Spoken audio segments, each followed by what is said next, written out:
Cerita rakyat Danau Toba. Zaman dahulu kala, terdapat seorang pemuda dengan nama Toba. Ia merupakan seorang yatim piatu. Untuk memenuhi kebutuhannya sehari-hari, Toba bekerja di ladang. Sesekali ia mencari ikan di sungai yang terletak tidak jauh dari gubuknya. Ikan hasil tangkapannya kerap dijadikan sebagai lauk dan bila berlebih akan dijual ke pasar. Pada suatu hari, sepulang dari ladang, Toba memancing ikan di sungai tersebut. Ia sangat berharap untuk memperoleh ikan yang besar, yang dapat dengan segera dimasaknya untuk dijadikan sebagai lauk. Terpenuhilah harapannya tersebut. Tidak berselang berapa lama, ia melemparkan pancingnya ke sungai. Mata kailnya langsung disambar oleh seekor ikan. Betapa gembiranya Toba saat menarik tali pancingnya dan melihat seekor ikan dengan ukuran yang besar tersangkut di mata pancingnya. Sejenak Toba memperhatikan ikan besar yang berhasil ia pancing itu. Ikan yang aneh, gumannya. Seumur hidupnya, Toba belum pernah melihat ikan dengan bentuk seperti itu. Warna ikan tersebut kekuningan serta sisik-sisiknya kuning keemasan. Tampak berkilau sisik-sisik tersebut saat terkena paparan sinar matahari.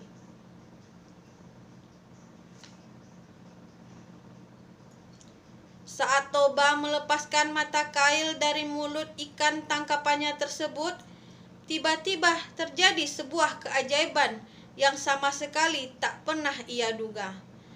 Ikan aneh dengan sisik berwarna kuning keemasan tersebut berubah menjelma menjadi seorang perempuan yang manis dan elok parasnya. Toba terheran-heran ketika melihat keajaiban yang berlangsung di depan matanya itu. Ia hanya berdiri tak percaya dengan bola mata membulat serta mulut melongo. "Tuan," kata perempuan cantik jelmaan dari ikan kuning itu, "aku adalah makhluk kutukan dewa. Aku dikutuk karena telah melanggar larangan besarnya. Sudah ditakdirkan kepadaku bahwa aku akan berubah bentuk dan menyerupai makhluk apa saja yang memegang dan menyentuhku. Karena Tuan sudah memegangku, maka aku pun berubah menjadi manusia seperti Tuan ini." Toba lantas memperkenalkan namanya. Begitu juga dengan perempuan berwajah cantik itu. "Namaku Putri, Tuan." Toba lalu memikirkan sesuatu dan menjelaskan pemikirannya tersebut kepada Putri. Pemikirannya ialah untuk memperistri Putri karena Toba sangat terpesona dengan kecantikannya. "Bersediakah engkau menikah denganku?" tanya Toba setelah pembicaraannya beberapa saat. "Baiklah, aku bersedia, Tuan. Selama Tuan bersedia juga memenuhi satu syarat yang akan kuajukan," jawab Putri. "Syarat apa yang engkau inginkan? Sebutkanlah, aku pasti akan memenuhinya." "Permintaanku hanya satu. Pastikan bahwa Tuan dapat menutup rapat-rapat rahasiaku. Jangan sesekali Tuan menyebutkan bila aku adalah seekor ikan. Bila Tuan menyatakan kesediaan Tuan untuk menjaga rahasia ini,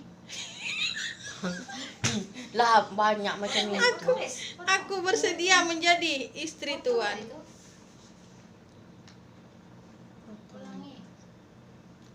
"Baiklah." Tak apa-apa, ada lagi aja. "Baiklah, aku berjanji akan menutup dengan rapat rahasiamu ini.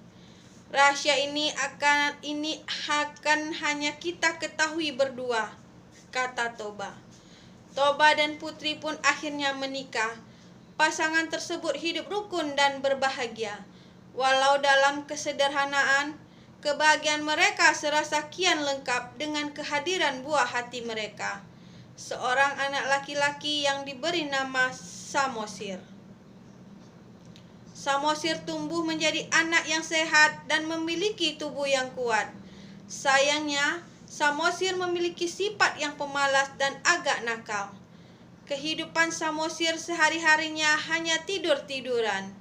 Ia seperti tak peduli dan tak ingin membantu sama sekali kerepotan ayahnya yang sibuk bekerja di ladang.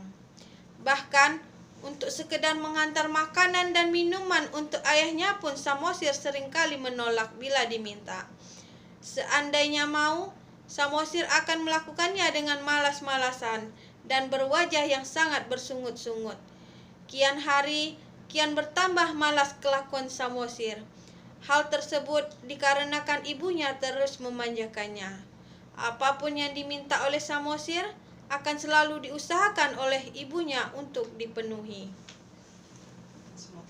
Samosir memiliki nafsu makan yang kuat.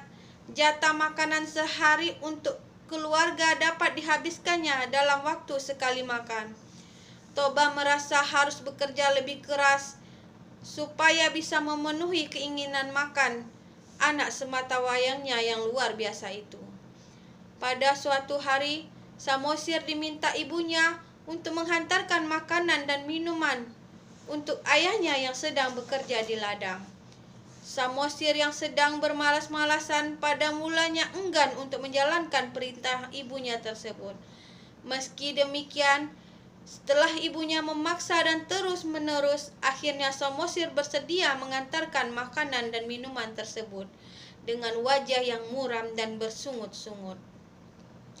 Samosir membawa makanan dan minuman tersebut menuju ke ladang.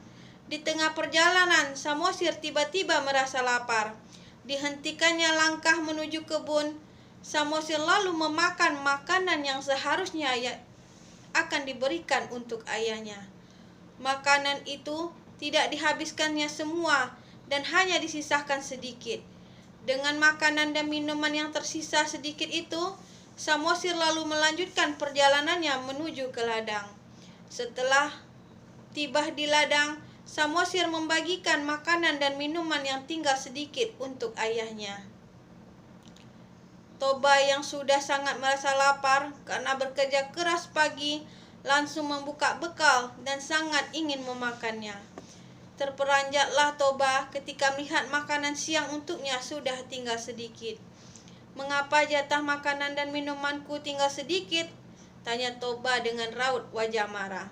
Dengan wajah yang polos, seolah tak melakukan kesalahan, Samosir menjawab, "Tadi di jalan aku tiba-tiba merasa lapar, ayah. Maka dari itu, jatah makanan dan minuman ayah itu sudah kumakan sebagian. Akan tetapi tidak semua aku habiskan. Masih ada sedikit makanan dan minuman untuk makan siang ayah." "Dasar anak yang tidak tahu diuntung," makian Toba kepada anaknya. Kemarahan Toba seketika kian meninggi, serasa tak dapat lagi ia bersabar dan menahannya. Umpatan Toba pun seketika meluncur, "Dasar kau, anak keturunan ikan!" Samosir sangat ketakutan dan terkejut ketika mendengar umpatan dari ayahnya. Ia dengan cepat langsung berlari ke rumah sembari menangis. Pada saat sudah sampai di rumah dan bertemu dengan ibunya, Samosir langsung menceritakan semua cacian dan makian dari ayahnya yang menyebutkan bahwa dirinya adalah keturunan dari seekor ikan. Samosir mendengar pengaduan dari anaknya itu, ibu Samosir menjadi sangat sedih. Tak disangka bila suaminya yang sangat ia sayang telah melanggar sumpah untuk ia menyebutkan bahwa putri adalah makhluk yang berasal dari ikan. Tak berserang lama, Samosir dan ibunya saling berpegangan tangan. Dalam hitungan sekejap, kedua ibu dan anak itu menghilang dan keajaiban pun terjadi. Pada bekas pijaan kaki Samosir dan ibunya, tiba-tiba menyembur air yang sangat deras dari dalam tanah. Air yang disemburkan keluar akan tiada henti. Semakin lama tak semakin berkurang, semburan air tersebut malah semakin besar adanya. Dalam waktu yang cepat, permukaan tanah di daerah itu pun tergenang. Permukaan air kian meninggi dan tak berapa lama kemudian, lembah yang digunakan oleh Toba sebagai tempat tinggal pun sudah penuh dengan genangan air. hingga pada akhirnya terbentuklah sebuah danau yang sangat luas di tempat itu.